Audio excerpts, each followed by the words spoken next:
The afternoon sun dipped low behind the line of pine trees framing my backyard, casting long shadows across the neat rows of tulips I'd planted last spring. Peaceful, or it should have been, if not for the simmering presence of Karen from 2 doors down. Her latest transgression ricocheted through the neighborhood grapevine. The HOA queen, a self-appointed guardian of suburban order, had decided my newly installed security camera was a violation of her sacred space. Of course, Karen's kingdom knew no bounds. Her notion of privacy extended beyond the picket fences, spilling over into my own meticulously maintained garden. She must have seen the camera as a tiny, blinking eye, eternally watching. The irony of it amused me. Karen, the omnipresent watcher, finally felt the sting of scrutiny. My camera was a simple, small device, perched discreetly under the eaves of my garage. Its purpose was mundane: to oversee my driveway and the small path leading to the front door. A mere precaution in a world where packages vanish from porches and shadows sometimes carry more than just the night. But to Karen, it was an affront, a declaration of war. It started with the notes. Pinned to my door with the precision of a surgeon, they listed HOA rules and regulations, each one highlighted in aggressive yellow. Did they mention security cameras? Yes, but only vaguely, and within the context of shared spaces. This was my property, my sanctuary. The HOA had no dominion here. I met each note with quiet resolve. They fluttered away with the wind, but Karen's determination did not. The crescendo came one Tuesday afternoon, when she stood on the sidewalk, arms crossed, her posture a monument to indignation. Her voice, a sharp staccato, carried clear across the lawn. "It's for your safety," I might have said. But words were futile against the ironclad armor of her certainty, and so she called 911. The absurdity of it all unfurled like a twisted comedy, one where the punchline was lost in the echo of sirens. The officers arrived, the crimson and blue of their lights blending with the setting sun. Calm prevailed as I explained my case, outlined with the same precision Karen applied to her accusations.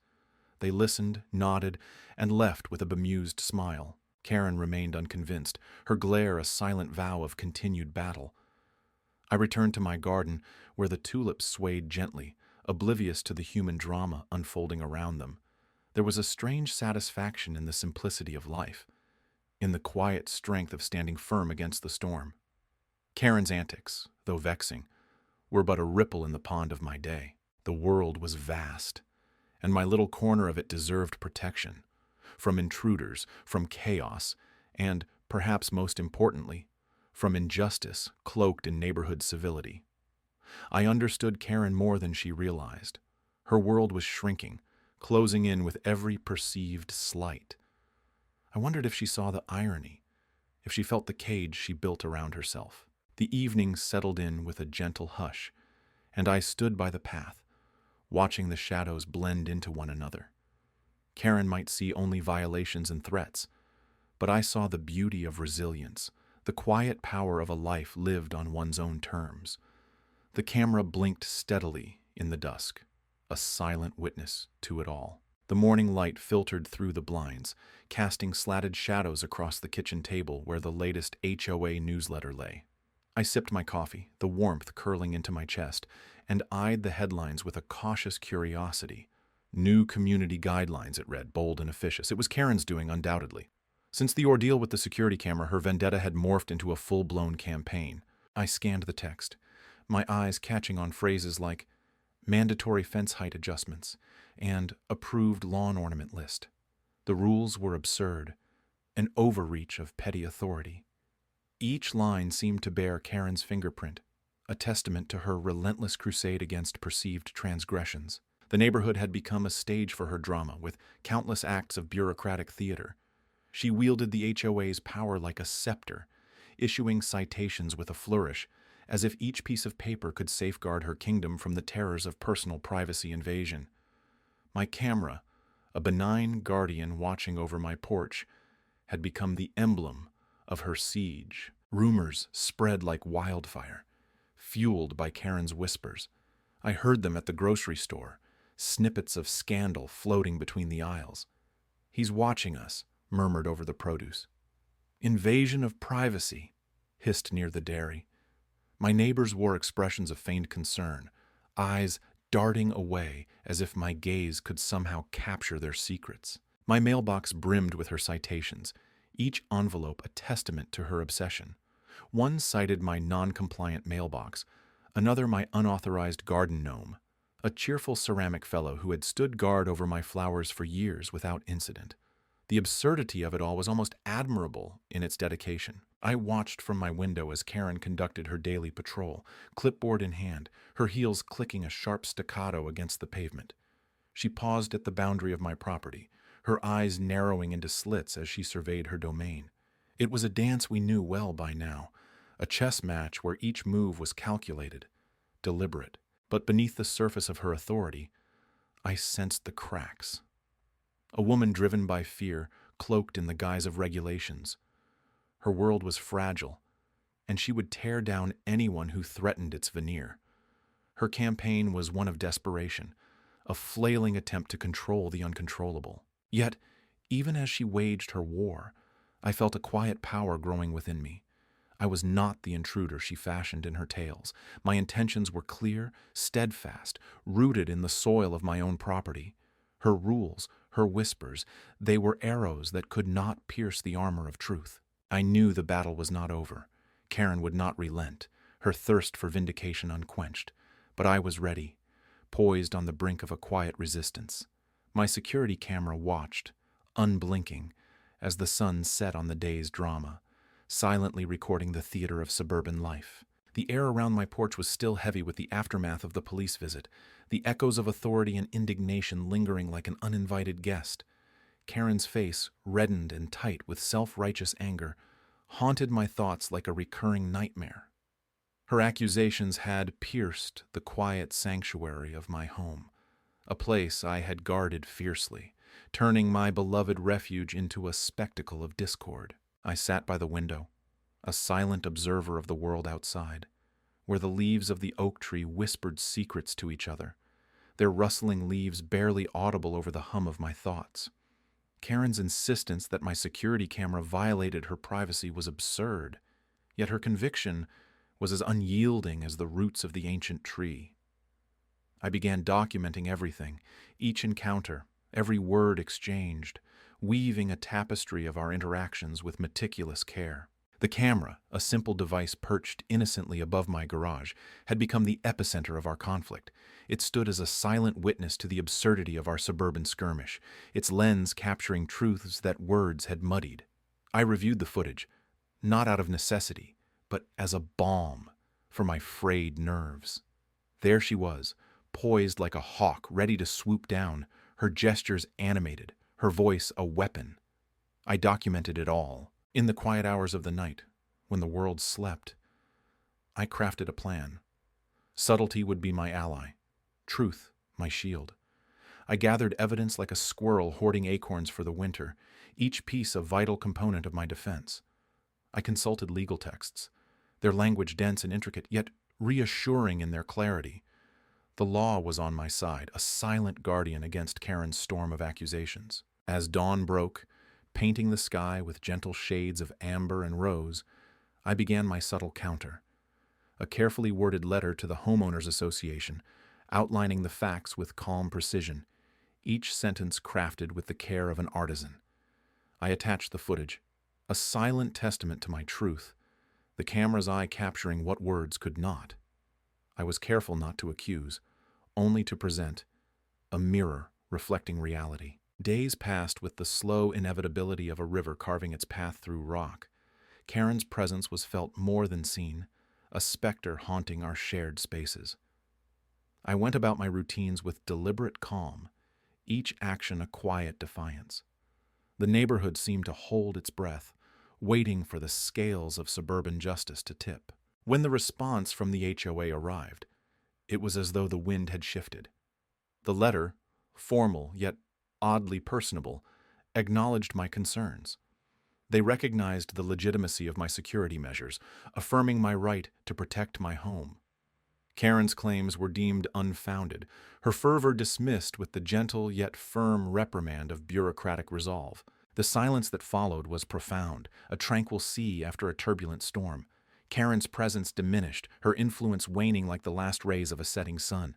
I felt a quiet triumph, not from winning, but from enduring. My camera remained, a steadfast sentinel guarding the peace I'd reclaimed. In this quiet victory, I found a deeper understanding. I realized that sometimes battles are won, not with loud proclamations, but with quiet persistence. With truth as my compass, I navigated the storm and emerged into the calm, a testament to resilience in the face of adversity. The morning sun was a reluctant visitor, casting long, uneasy shadows across the lawns of our little community. In its golden light, the tension that had simmered quietly was now a silent storm between walls and fences. It was as if the neighborhood itself held its breath, waiting for the next move in this strange game Karen had begun. My security camera, perched unassumingly like a watchful bird, had become the unlikely focus of our street's intrigue. It observed without judgment, its lens reflecting the uneasy undercurrent of suburban life. I had installed it for peace of mind, a silent guardian over my domain, yet it had birthed a discord I never anticipated. Neighbors had started to notice, not just the camera, but the whispered chaos Karen's antics had sown. Subtle glances exchanged over garden hedges, nods and murmurs at the mailboxes, the unspoken acknowledgement that maybe, just maybe, things were getting out of hand. Karen's flair for dramatics had painted me inadvertently as the misunderstood protagonist in our communal narrative. The irony was not lost on me. Here we live, in a neighborhood where the grass is measured in inches and conformity is a prized currency. Yet, I had become the outlier, the one daring enough to protect his home, now painted as the villain in Karen's tale of privacy violations. The day was settling into its routine when I noticed the subtle shift. It began with the Martins next door, their usual morning wave infused with an extra dose of warmth, an unspoken alliance, perhaps. Then the Thompsons across the street offered a nod, their eyes lingering on my camera, with something that felt akin to approval. What had been a solitary stand was slowly becoming a community acknowledgement, if not of solidarity, then at least of curiosity. Karen, however, was undeterred. Her vigilance only increased, her movements more deliberate, as if choreographed for an unseen audience. Her calls to the HOA were now a daily ritual, each complaint more elaborate than the last. The irony, of course, was that her cries for privacy had become public spectacle. As the days wore on, I could feel the subtle shift in the air. The neighbors, once passive spectators, were now active in their quiet defiance. Small gestures, a wave here, a whispered word there, added weight to the growing sense of community resilience. Karen's narrative was unraveling, slowly but surely, like a poorly woven tapestry. One afternoon, while tending to my garden, I caught a glimpse of her, watching from her window. Her eyes, sharp and calculating, were like twin daggers, yet there was something else there. Uncertainty, perhaps. A fragile crack in her armor. The neighborhood was changing, and she could sense it. The thought danced in my mind, an ironic twist of fate. The very device she had condemned had not only fortified my home, but had begun to dismantle her carefully constructed facade. The watchdog had become the watchmaker, shaping the narrative without uttering a word. In the quiet of dusk, as the sun dipped below the horizon, I pondered the path ahead. The comedic tragedy of it all was almost too perfect. Here we were, caught in a suburban drama of our own making, each of us playing our parts to an unseen audience. Would Karen relent, or would she double down in her crusade? Only time would tell. But for now, I took solace in the quiet rebellion of my neighbors, in the knowledge that even the smallest acts of defiance could ripple through the fabric of our lives, changing the pattern for good. The air felt crisp as I stepped onto my porch, the early morning sun casting long shadows across the lawn. It was a quiet reprieve, a momentary pause before the inevitable clash with Karen, the self-appointed guardian of the neighborhood's perceived sanctity. I had long since learned to embrace the irony of her vendetta. A woman so consumed by the illusion of control, she failed to see how she had none. The legal documents had been delivered, quietly, without fanfare. Like seeds scattered in fertile soil, they would take root, their implications slowly unfurling in Karen's carefully manicured world. I had been meticulous, patient. Perhaps this would be the lesson she needed, the catalyst for change. Or perhaps not. People like Karen rarely transformed. Her complaint against my security camera had been the last straw. To call the police, to allege invasions of privacy. It was almost a work of art, her audacity. The irony that she had a camera pointed at my driveway seemed lost on her. But then, irony was Karen's blind spot. I had consulted with a lawyer, a quiet man with sharp eyes and an understanding of the nuances of neighborhood skirmishes. His advice had been simple, understated. Establish boundaries, he said. It was a notion I appreciated, both in the legal context and in life itself. The lawsuit was not about retribution. I harbored no illusions that it would change her, nor did I wish to sink to her level of pettiness. It was a necessity, a means to protect my own rights and sanity. It was a declaration that enough was enough. The day moved with a deliberate slowness, each tick of the clock a reminder of the impending confrontation. I spent the morning tending to my garden, the rhythmic, meditative task of pruning and planting soothing my thoughts. The roses were in bloom, their fragrance mingling with the warm earth, an intoxicating reminder of nature's simple beauty. It wasn't long before Karen appeared, her arrival heralded by the gravelly crunch of her footsteps. Her expression was a study in practiced indignation, the corners of her mouth turned down, eyes narrowed. She must have received the documents. Her anger was palpable, a living thing that clung to the air around her. I remained silent as she approached, the moment stretched taut between us. I wanted to laugh at the absurdity, the drama that seemed to follow her like a shadow. But I held my tongue, choosing instead to observe, to see the moment for what it was. A turning point. Karen stopped at the edge of my yard, a boundary she seemed to recognize despite her frequent disregard for others. Her eyes locked with mine, and for the first time, there was something unguarded in her gaze. A flicker of uncertainty, perhaps. It was a small victory, almost imperceptible, but it was enough. I nodded, a simple acknowledgement, and returned to my roses. The lawsuit would take its course, and I would endure, as I always had. Change, if it came, would be slow, incremental. But today, in this moment, I had established something more valuable than victory. I had reclaimed my peace. The sun hung low, casting elongated shadows that stretched across the neatly trimmed lawns of our suburban enclave. A whisper of autumn tinged the air, hinting at change, a fitting backdrop for the day's events. I stood at my window, my security camera silently perched above, its unblinking eye having become a silent sentinel over the recent days of turmoil. Karen's voice had been the loudest, drowning out reason with her constant tirades, her protests echoing through the cul-de-sac as if the volume might somehow validate her claims. Her accusations about my camera's intrusion had stirred unrest, like a stone thrown into still water, ripples spreading far and wide, unsettling the surface. Yet here I was, calm within the storm, watching as the neighborhood began to gather.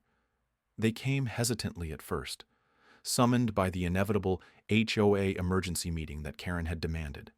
One by one, they drifted in, casting sideways glances at the camera that had become the unlikely protagonist in our quiet suburban saga. I joined them slowly, my footsteps deliberate on the path that wound towards the clubhouse, an edifice of pale brick and false promises of community harmony. Inside, chairs were arranged in a semicircle, a modern-day coliseum where our latest spectacle would unfold. Karen, poised as always, had taken her place at the front. Her demeanor was composed, but there was an unmissable edge to her posture, a rigidness belying her confidence. Her eyes flickered over the faces gathered, seeking allies or, perhaps, adversaries. I took a seat at the back, a quiet observer. The room buzzed with low conversation, anticipation mingling with the scent of brewed coffee and faint perfume. Then, the meeting commenced, and Karen launched into her well-trodden narrative, the same grievances she had aired to anyone within earshot. Violations, privacy, the sanctity of personal space. As her words filled the room, I felt their weight lessen, like a balloon losing air. The neighborhood had tired of the theatrics, the drama that had turned our serene corner of the world into a stage. Karen's voice had once been a siren call to collective discontent, but now it seemed to falter, meeting resistance from those who had begun to see through the veneer. And then, a pause. Silence stretched, tense and expectant. It was my cue, the moment when the eye of the storm demands a reply. I stood, not to challenge but to offer clarity. My voice, though quiet, carried the calm certainty of truth.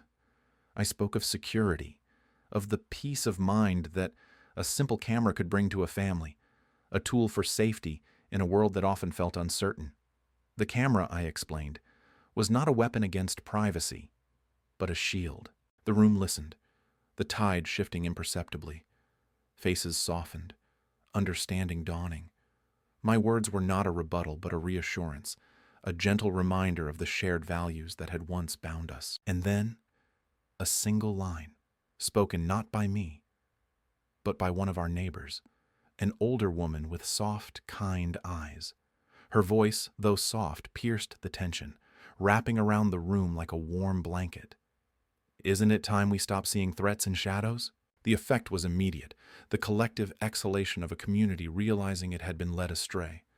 Karen's composure crumbled, the mask slipping as murmurs of agreement rippled around, defeated not by confrontation, but by the simple power of perspective. In the days that followed, the neighborhood began to restore itself. Karen, now sidelined, retreated into the background. Her influence diminished, but not forgotten. The camera remained, a silent testament to a battle won through understanding rather than conflict. And me? I stood at my window, watching as the sun dipped below the horizon, casting a golden glow over homes that had rediscovered their peace.